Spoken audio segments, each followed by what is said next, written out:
Dealing with dyslexia, growing up knowing that you have dyslexia and coping with dyslexia, the trials and tribulation. Well, on my last video, I think I explained how I was dealing with it in school and how there was not really any help from school at that time. You know, I was in school in the 80s, early 90s, and so really dyslexia was known, but it wasn't really in the heart, in the forefront of education. It was just like, oh, you're dyslexia, go to the special class, go to the special class right now. You got that hat, that cone on your head with the D on it, dance. But yeah, but that's the negative part of being dyslexic. But there is a positive. There is, I know it sounds weird, there is a positive, because what happens when you're dyslexic, you tend to be able to form a different senses, if that makes any sense. You are more aware of certain things around your surrounding. Your pattern recognition is even higher. You can't tell the future. I'm not saying that we're clairvoyant and we can see what's going to come in the future, but you start to recognize certain patterns and you start to engage with them more. It's almost like a spidey sense. It's like my spidey sense is tingling. You can almost see what's going to happen. And when you tell people this, they look at you like you're a weirdo. And when you try and explain to people, listen, don't do this because this is going to happen. I get that a lot at work. I tell people, listen, do it this way because I know what's going to happen. This is going to happen. This is going to happen. And they look at me like I'm crazy. 10 minutes later, it happens. And they come to me and they're like, oh, how did you know that was going to happen? It's not because we have superpowers. It's just because we can see. That sounds weird. It's because we've experienced it before and we've locked it in our brain and we can see it gonna happen again. It's gonna happen again, sorry. And we take note of that, we jot it, we put a pin on it, and we just take that in our life.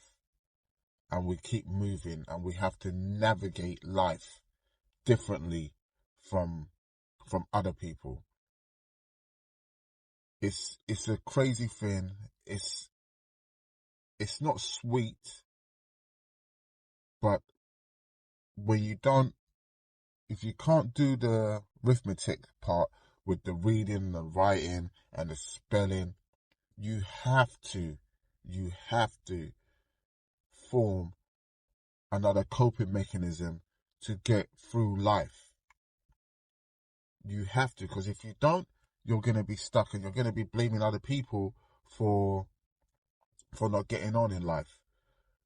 Not being able to do as well as other people can do when it comes to the book smart and educational part. That doesn't stop anybody from achieving their goals. I'm not saying to you, oh, because you're dyslexic, that's it, it's done for you. No, it's not done for you at all. You can develop other skills and there's nothing stopping you from still trying to perfect those other skills that you don't have. There's nothing stopping you from practicing your reading, practicing your writing, practicing your maths, just trying to get as good as you can get. You can't just say, oh, I'm dyslexic, that's it, I'm done. Because you get a lot of people that do that and they want to live off other people. I'm not going to say any names.